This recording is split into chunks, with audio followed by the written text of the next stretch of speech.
Welcome to this Zentangle Quickie. My name is Heather Hartwick Gladden. I'm a certified Zentangle teacher. And today we're going to take a look at the Tangle Parms from Susan Zanker. Okay, so this is a fragment. And what I'm going to do, I'm just going to do one, we'll just do one box. Actually, I should probably do four. Well, because I was goofing around with it and I made a little sample and then I realized I had a oopsie. But yeah, I have not yet shied away from an oops. I will not yet. Okay, so I'm going back to my original thought. So we're gonna do. Welcome to my world. Brain doesn't ever quit. It's always rethinking and thinking and rethinking and rethinking.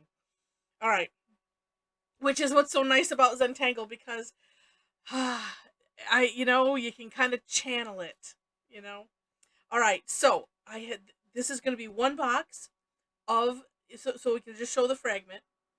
And all right. And I also, as much as I'm like going, I should redo it. No, I'm not redoing it either. Unless I really mess up bad. Um and it's usually only if I get a name really wrong or something, and I've done that only a couple times.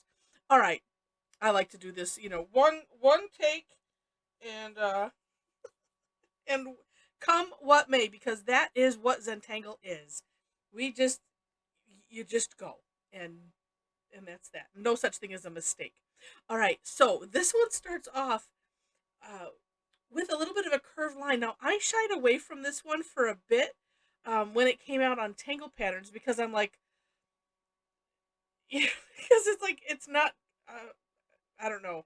It wasn't going to the normal places that I would like it to go, so that way I felt, I guess, comfortable. I don't know what the right word is.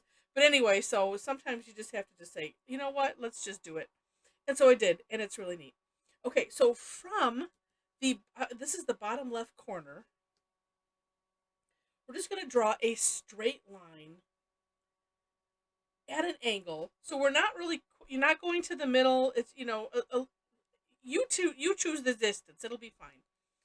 And I'm telling you that because I have to tell myself that. Okay, and then we're gonna essentially aura that. Okay. This one is a little bit closer, so maybe, but see, then it's, I don't know. Like I said, my brain likes to have. Oh, we go from corners. We go from certain points that I can kind of designate. But like I said, we're out of the comfort zone is a good thing every once in a while. All right. So then in this um, thing that we have just made, we're just going to do a bunch of curved lines. And, of course, you can decide how far apart you want them. But just have them travel up. Now, if you read the description, the story behind this tangle, Susan talks about being was she on the beach and was inspired by the palm trees and the fronds, is that the right word, and that's what has inspired her. So if knowing that, sometimes it is kind of helpful. So this, kind of being the tree, I suppose. Then from this point, we're gonna just make a curved line all the way to this corner. See, that's the kind of stuff I like. This point, this corner, okay, curved line, good, check. No guessing. All right, then in this section, we're just going to do more curved lines and kind of working our way, let's say we're working our way up this way, um, and then, wherever they end up ending, so like this. And again, whatever distance that you want on those as well. Then, this is pretty much the last step, is we're going to thicken some of the at this curved end. We're going to thicken, so you could like aura or start off from there and fill it in. And this is where, if you felt the need to course correct, Maybe a curve isn't so much, the way you want it, um, or just anything. And do take a look at the for more inspiration link. And I think I'm going to make it a little bit thicker in here. But I do like to have it merging into that line there. So again, you can just, that's I kind of like that actually.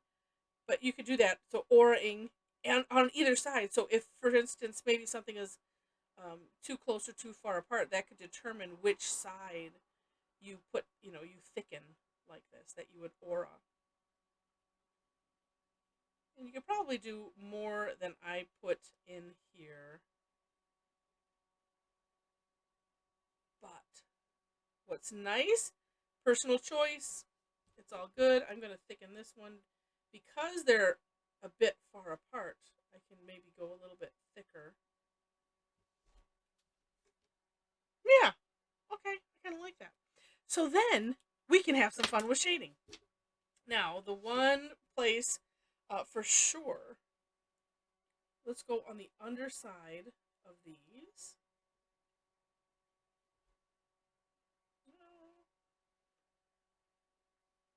I kind of want to be thicker here, and then I'll bring it out over there.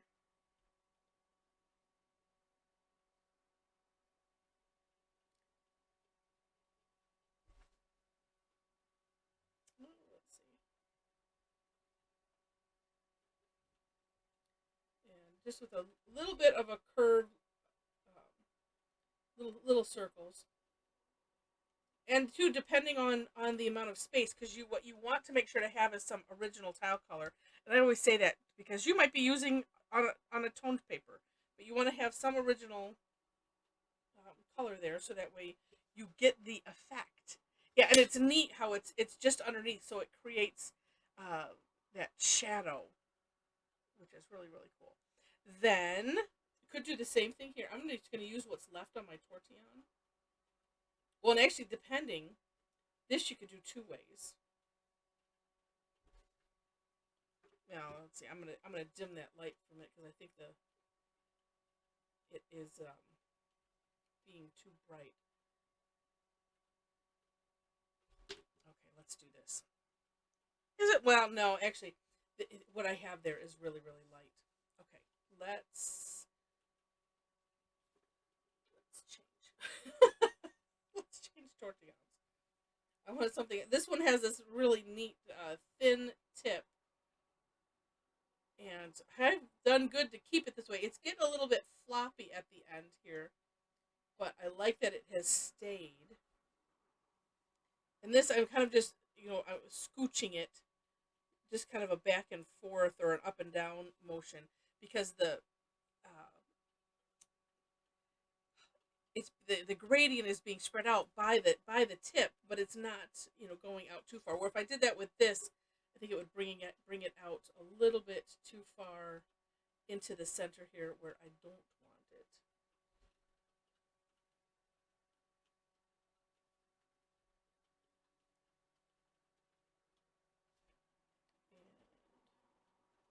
And this, I'm just having to be careful because I want to have some original tile color left there. Okay, that added a little bit of depth. So if you think of like a palm tree, and they kind of have those rings, and usually it was a branch or a leaf that, when it's uh, falls off or is cut off or whatever, this way you kind of have that little bit of a shadow. So I just added a little bit of dimension there. But this is, and this part is a lot more pronounced. So anyway, really neat. Oh, and actually, and let's see, I'll add the shading that she added over here. But I'm going to go a bit darker on this outside. And this, I just kind of do like that and fill it in. But right on that edge, we're going to go a little darker, just so that way there is it's distinguished. It's so it's different from this, and that way I have that little bit in there.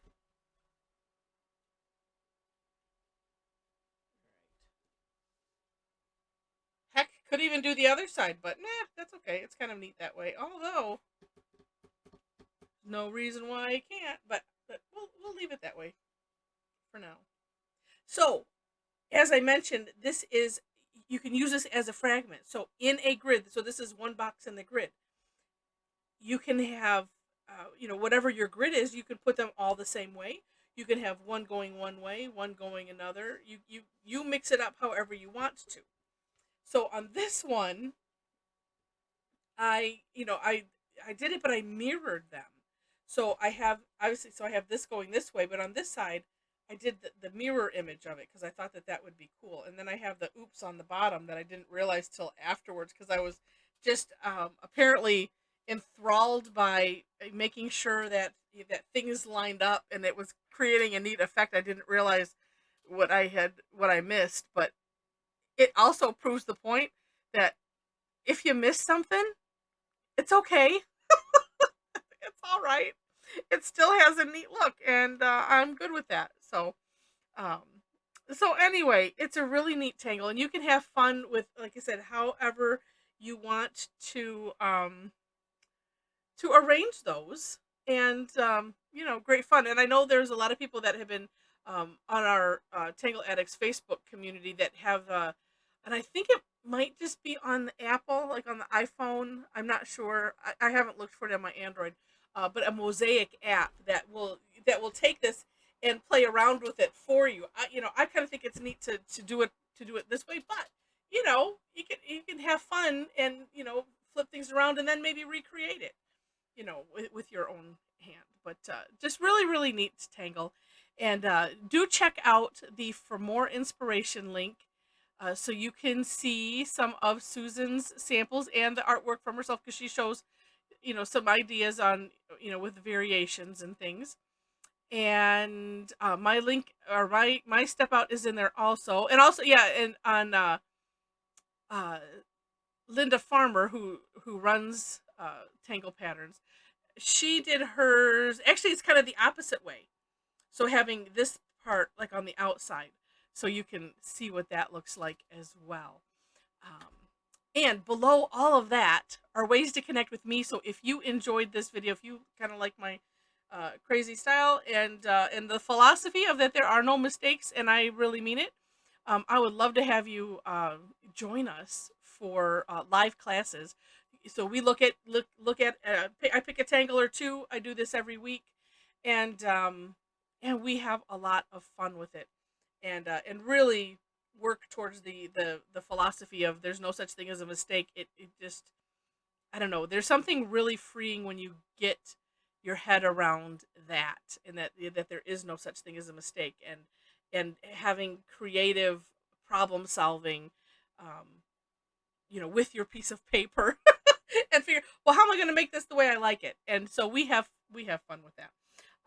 Also, if you enjoyed the video, would love to have a thumbs up. Feel free to share it, and if you have not subscribed yet, would love to have you be a subscriber to the channel. That, of course, is free. Also, on the classes, I do have some that are paid. I do have a lot that are free. I appreciate everyone that does come to the paid classes, or that are members of the Tangle Addicts Membership Club, which is like a subscription, kind of all access to all of the paid classes and replays that I do. So I appreciate that. That helps keep me doing this, and I love sharing. And if you love love these, maybe, or even if you just like it, would love to have a comment. It's always fun to read. So anyway, with that, I think that's it. Thanks so much for watching, and I wish you happy tangling.